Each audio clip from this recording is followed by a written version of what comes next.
নমস্কার।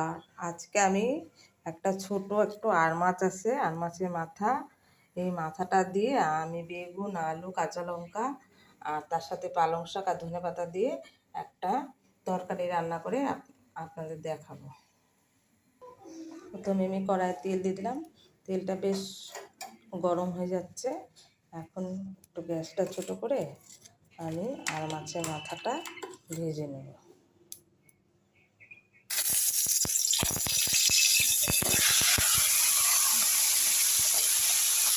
অল্প একটু তরকারি তো, আর মাছের মাথাটা ছোটো আছে তো। তেল গরম হয়ে গেছে, এবার আমি এর মধ্যে একটু পাঁচফোড়ন দিব, দিয়ে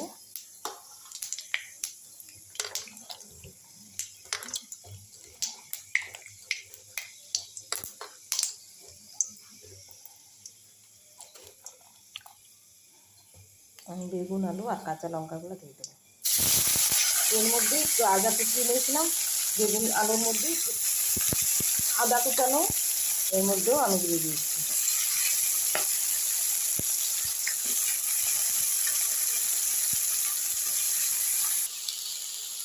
এর মধ্যে দিয়ে দেবো আমি স্বাদ মতন লবণ,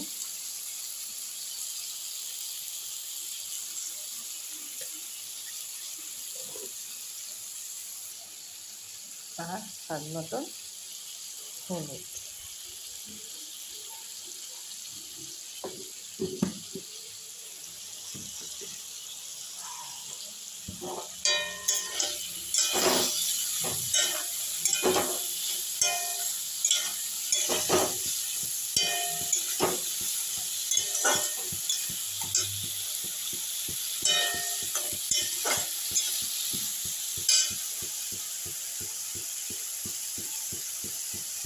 এটা ভাজা হতে হতে আমি পালং শাকগুলোকে একটু কুচি কুচি করে পালং শাক আর ধনে পাতাগুলোকে কেটে নেব।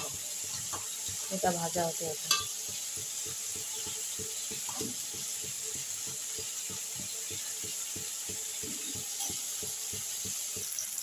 আলু বেগুনটা আমার প্রায় ভাজা হয়ে গেছে। শাকটা আমি কেটে নিচ্ছি, শাক আর ধনে পাতা আর শাক আমি কেটে নিচ্ছি। আর এটা ভাজা হয়ে গেছে। এর মধ্যে এখন আমি মাছের মাথাটা দিয়ে দেবো, দিয়ে তার উপর দিয়ে শাকগুলোকে আমি দিয়ে দেবো, পালং শাক আর ধনে পাতাগুলোকে দিয়ে দেবো। এই তরকারিটা খেয়ে দেখবে খুব টেস্ট লাগে খেতে।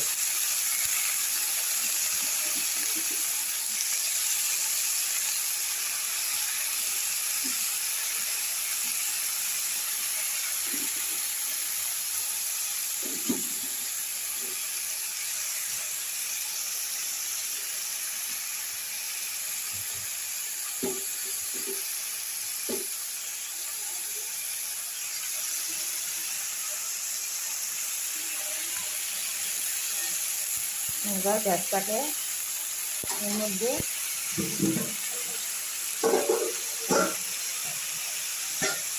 সামান্য আমি অল্প জল দিয়ে দিলাম। জল দিয়ে গ্যাসটাকে ছোটো করে আমি ঢাকা দিয়ে দিলাম।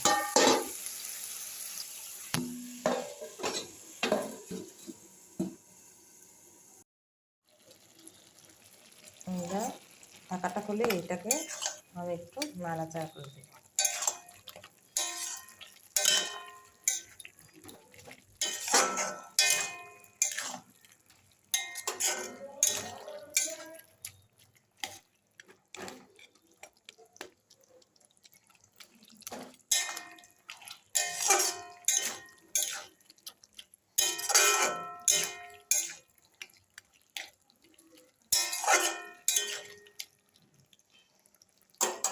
দিয়ে আবার আমি ঢাকা দিয়ে দেবো।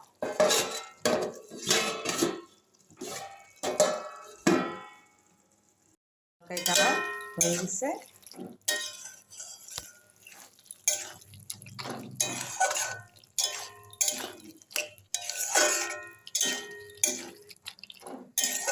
একটু গ্যাসটা বড় করে দিয়ে একটু শুকনো শুকনো করে আমি নামাতে দেবো। খুব ভালো লাগে খেতে এই তরকারিটা। শীতকালে এই পালং শাক আনলে আমি এই তরকারিটা খুব তৈরি করি। এতে শুধু অনেক বড় মাথা লাগবে তা না, ছোটো মাথাটা ছিল এটা দিয়ে আমি হাঁচে করলাম কিন্তু খুব ভালো লাগলো খেতে, খুব ভালো হয় এই তরকারিটা। গরম গরম ভাত আর এটা দিয়ে গোটা ভাত খাওয়া যায়।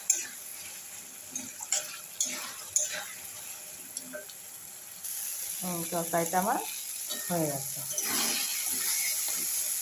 শুকনো শুকনো করে আমি